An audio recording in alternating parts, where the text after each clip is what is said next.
Welcome to the Embedded System Programming, and this is assignment 4, that is gyroscope and accelerometer sensing using Kalman filter. Let's study the objective of the assignment. And the objectives are to compute body movement via gyroscope and accelerometer sensor using MPU 6050 sensor, and to apply filter design for state estimation and to study about the Kalman filter. First, let us study about the gyroscope we are using. The gyroscope we are using is MPU 6050. The MPU 6050 combines a 3-axis gyroscope and 3-axis accelerometer.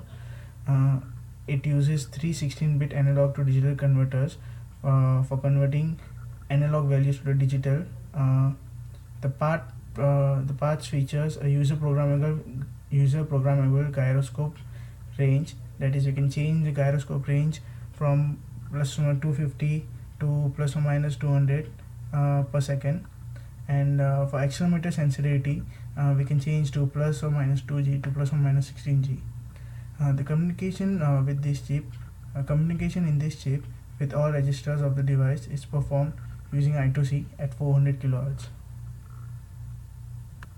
Let's look at the program. First, we need to export the GPIO 15 to receive the interrupt from the gyroscope when the readings are ready. Then, as we need to send the gyroscope values to the executable program running in the host via socket, we need to get the IP address of the host, which we are getting from the user in the command itself. The port number is set to 9999. After setting the connection successfully, we do the initial setup. That is, we export all the GPIOs needed for the I2C communication to read all the values from the registered in the device to get the gyroscope and accelerometer reading. We also set the sampling rate to 200 Hz. Also, to receive an interrupt from the gyroscope, we set the registers values, respective register values, and before that we also set the slave address using IOCTL command.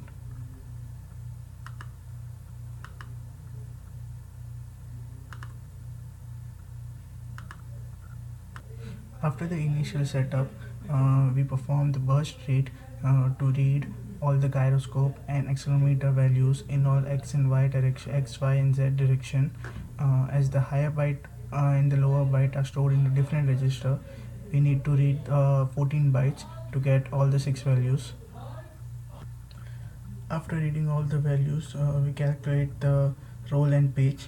That is, roll is nothing but the angle, which is that is when the object is moved in the x direction, and pitch is nothing but the angle moved in the when the object is moved in the y direction.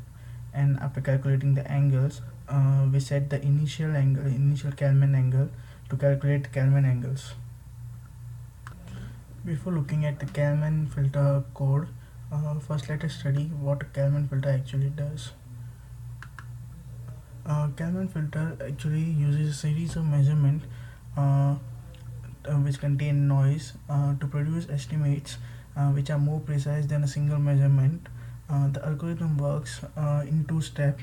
The first step is estimation.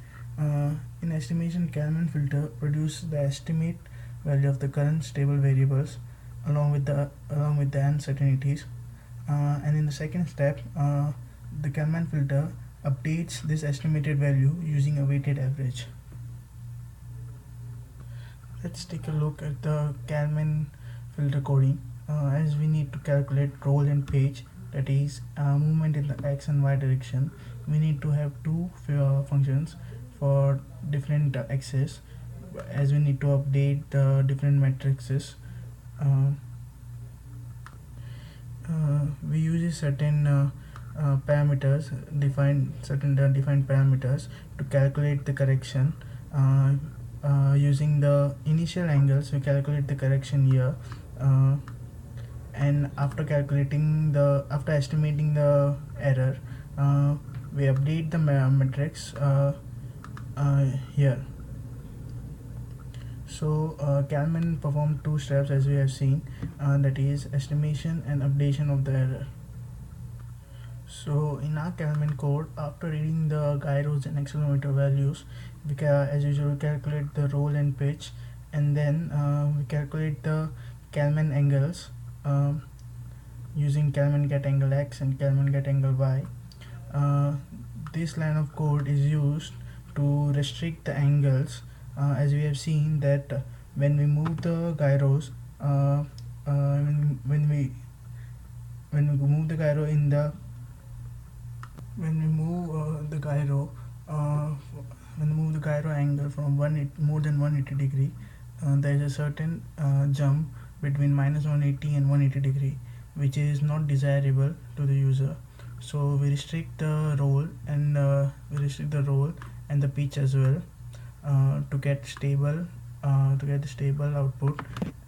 So the gyroscope won't move beyond 90 in either of the direction, in plus 90 and minus 90. So after getting the Kalman angles in x and y direction, we differentiate them to get the angular velocity, as we need to pass the angular velocity in our executable program to move the object in x and y direction. So we use this function UnityWrite to pass the angular velocity in x, y, and z direction. In the UnityWrite function, we just send the buffer. We write the outputs in the buffer and send it to the via socket. So calculating the angles, calculating Kalman angles and then sending to the socket, we perform this in a while loop to calculate the change in the angles and read the output continuously. That's it. That's our program.